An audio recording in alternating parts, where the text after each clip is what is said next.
My name is Oliver Hayes.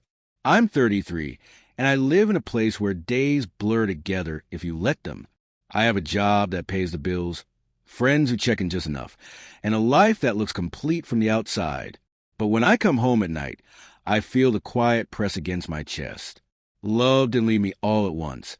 It faded slowly through disappointments, missed chances, and the habit of telling myself I was better off alone. Somewhere along the way, wanting more started to feel embarrassing.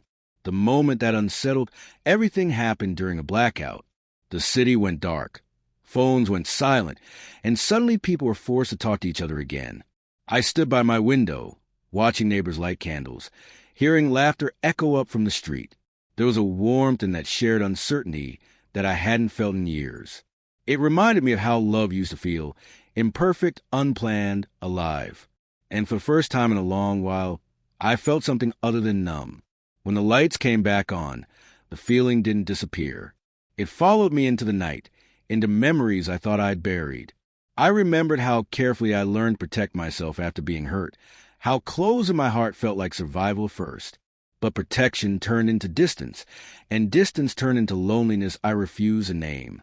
I told myself I didn't need anyone, but deep down I knew that wasn't strength. It was fear with better excuses. Sleep became restless. My mind wandered what I'd avoided: real conversations, emotional risks, the possibility of being disappointed again. Some nights I felt hopeful, imagining connection. Other nights I felt foolish for wanting it at all.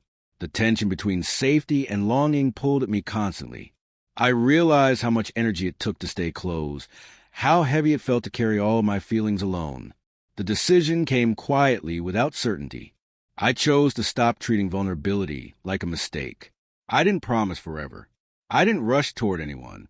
I simply allowed myself to be open again, to listen, to care, to feel without immediately planning an escape. It felt unfamiliar and terrifying, but also honest. I don't know where this path leads. Love might arrive gently or not at all. But I know this: numbness was never peace. Choosing to feel again didn't make me weak. It reminded me that love isn't something you lose once. It's something you can return to if you're brave enough to open the door.